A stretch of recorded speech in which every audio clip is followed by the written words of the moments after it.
Makin banyak para Clippers yang berlomba-lomba memburu hadiah dari Bang Ferry Irwandi. Belum lagi kemarin dari Bro Timothy Ronald ya. Mereka akan disajikan uang sebesar 10 juta rupiah dari Bang Ferry Irwandi jika kontennya mencapai 10 juta views dan masuk ke FYP-nya beliau juga. Sama juga dengan Bro Timothy yang akan mengapresiasi para Clipper ketika bisa masuk ke FYP-nya dia, dan dia betul-betul sangat mendukung para Clippers ini. Tapi apakah ini sebuah hal yang mendatangkan keuntungan buat para Clipper ataukah ada sebuah strategi yang sengaja disembunyikan oleh keduanya atau mungkin ada konspirasi lainnya? Gue bakal bedah di sini dan mohon maaf jika ada kata-kata yang menyinggung dari pihak-pihak terkait, tapi gue semaksimal mungkin akan jelaskan semuanya di sini berdasarkan analisa dan pemahaman yang gue dapat. Assalamualaikum warahmatullahi wabarakatuh. Guys, kalau lo main-main TikTok lo ngelihat ya sekarang ya banyak banget wajah-wajah Bang Ferry Irwandi dan juga Bro Timothy Ronald. Dan para Clippers berlomba-lomba untuk dapetin views sebanyak-banyaknya hingga sampai dinotis oleh kedua kreator besar tersebut. Dan gua cek juga ternyata ada yang sampai 1 juta views ya dari seorang Clipper di Bang Ferry ini. Dan menariknya ada juga orang yang tembus sampai ratusan ribu views gitu. Dan dari Bung Timothy Ronald juga sama ya. Viewsnya ada yang sampai ratusan ribu juga, puluhan ribu sudah tentunya banyak. Tapi gue ngelihat apakah ini hal yang sangat menguntungkan bagi para Clippers atau memang gue ngerasa ada hal lain yang sedang mereka lakukan dan mereka inginkan ketika meminta para Clippers untuk memotong klip-klip mereka lalu menyebarkannya ke audiens yang lebih besar lagi. Dan gue akan bahas di sini dulu untuk analisisnya.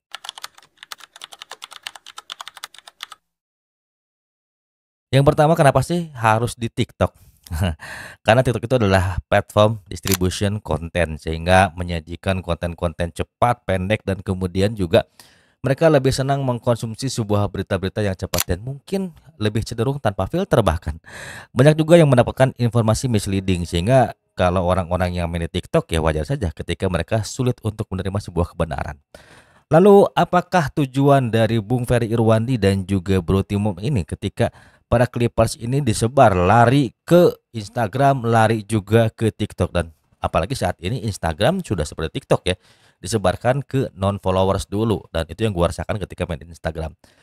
Yang pertama adalah analisisnya ada di sini.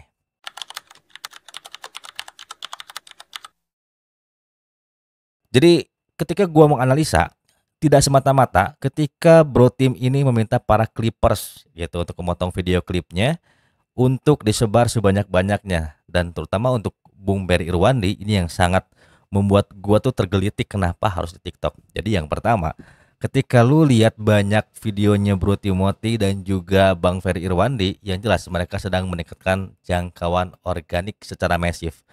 Kalau kita kaji lagi berapa banyak uang yang bisa dikeluarkan oleh keduanya ketika bermain dengan yang namanya advertising.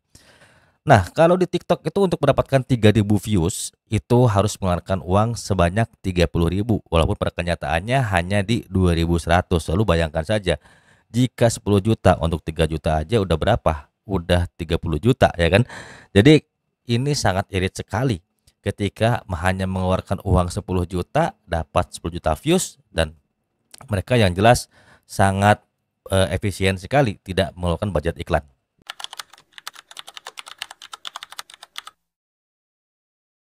Yang kedua adalah gue melihat adanya dominasi niche dan juga mindshare. Gue ngeliat keduanya sedang membangun yang namanya brand yang sangat luar biasa sehingga bisa menginfluence para audiens. Dan mereka juga ingin menjadi top of mind. Jadi ketika Bro Tim dengan personanya yang nyentrik, bahasanya yang tegas, cenderung keras, tidak memberi celah untuk orang-orang yang memang merasa malas untuk belajar, dan kemudian Bung Ferry Irwandi yang menerobos tantangan bahwa jangan pernah percaya dukun dan juga jangan pernah percaya hantu, setan dan sebagainya. Bukan setan ya, hantu ya. Dan kemudian juga bagaimana cara beliau untuk menjelaskan bahwa kondisi perekonomian di negara kita dan juga ketidaksetujuan dengan isu-isu sosial dan bahkan pengkajian lainnya, beliau sedang merancang sesuatu untuk audiens di TikTok.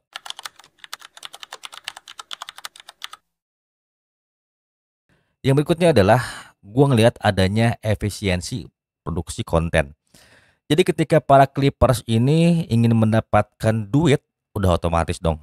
mereka harus berjuang sekuat tenaga karena ketika mereka ngambil video gitu doang, udah jelas mereka bakal kena yang namanya duplicate konten dan juga konten unoriginal. Sebagaimana lo tahu, ketika kita bermain di sosial media, kita nggak bisa asal comot konten orang lain karena sifatnya bisa terkena hak cipta ataupun mungkin bisa dikenakan sebagai konten yang reuse dan memang tanpa editing sekalipun itu susah banget buat dapetin yang namanya 10 juta.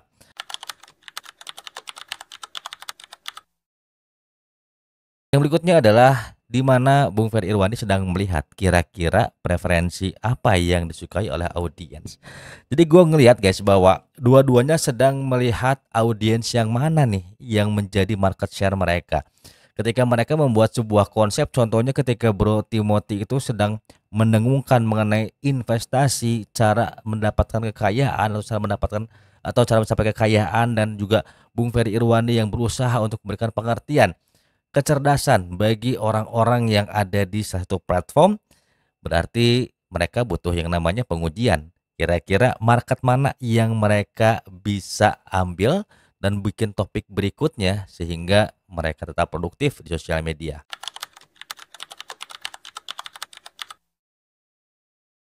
Untuk hal lainnya, kenapa sih mereka rela mengeluarkan uang sebesar itu? Jadi selain untuk menekan budget advertising, ya udah jelas ya. Itu juga ada yang namanya efisiensi untuk membuat sebuah topik-topik yang tanpa harus riset lagi karena mereka sudah melihat, oh ternyata topik ini disukai oleh audiens, kemudian topik ini disukai oleh audiens, oh topik baru ini akan membentuk audiens ini karena mereka sudah berpengalaman di bidangnya.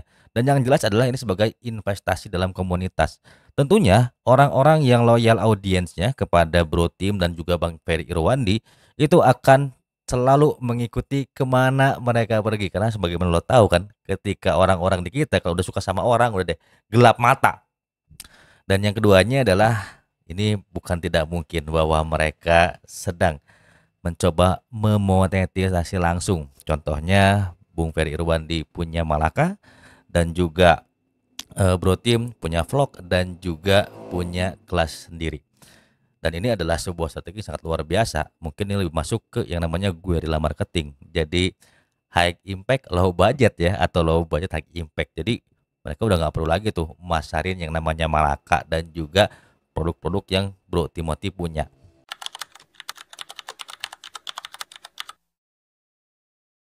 Jadi yang paling terakhir adalah akuisisi talent kreatif. Bukan tidak mungkin mereka sedang mencari orang-orang yang berpotensi untuk bisa menjadi kolaborator. Gitu ya. Gue ngelihat mereka sedang mencari suatu hal yang baru ya. Apalagi gue baru nonton aja tadi podcastnya Kania Cita dengan Timothy, ini menarik sekali ya, bahwa ada beberapa eksperimen dan begitu pun juga Bung Ferry Irwandi. Gue yakin bahwa beliau sedang mencari potensi-potensi dari anak bangsa yang bisa berkolaborasi untuk membangun pemikiran-pemikiran baru supaya negara ini lebih maju kembali. Kesimpulannya guys, resmi banget ya. Kesimpulannya adalah buat zaman sekarang kita nggak bisa untuk jadi kreator yang abal-abal. Jadi kita tuh mesti pinter, mesti smart mencerna setiap informasi. Ketika lo mencerna informasi dari Bro Tim, lo mesti lo mesti teliti. Begitupun juga dengan yang namanya Bung Ferry Irwandi, sudah jelas beliau sebagai akademisi pasti mereka akan punya gaya masing-masing ketika akan menyampaikan ilmunya kepada audiens. Nah buat lo semua nih jangan sampai gelap mata apapun dilakukan caranya untuk mendapatkan 10 juta pertama. Untuk mendapatkan 10 juta views itu gua rasa agak berat ketika lo semua hanya motongin doang. Lo harus kreatif, lo harus bisa mengambil attention dari audiens, terutama lo bisa gunain yang namanya skill yang lo punya. Apalagi kalau punya analisis yang kuat, gua yakin lo pun akan dinotis oleh mereka. Kenapa? Karena gue yakin yang paling terakhir ini adalah mereka sedang mencari talent-talent kreatif untuk berkolaborasi dengan mereka. Karena gue ngelihat juga orang-orang pintar seperti ini tentunya butuh lingkungan yang sehat, butuh lingkungan yang cerdas. Untuk apa? Untuk terus memberikan hal-hal terbaik bagi audiens, entah di YouTube, entah di Instagram, entah di TikTok. Kenapa TikTok menjadi sasaran utama bagi Bung Ferry Irwandi? Gue yakin karena terlalu banyak informasi yang misleading, dan untuk membuat sebuah campaign yang jelek di TikTok tuh cukup mudah sekali. Dan apalagi gue ngerasa kalau kita nggak punya filter di TikTok itu bahaya banget dan kita bisa termakan oleh informasi-informasi yang sesat. Nah, buat lo semua, intinya adalah ketika ada hal seperti ini, lo cerna semuanya, lo analisis semuanya, gue yakin ketika mereka mengajak kalian atau memberikan sebuah kesempatan, artinya ada sebuah opportunity. So, menurut kalian gimana? Apakah ada analisa lain? Lo bisa drop di kolom komentar.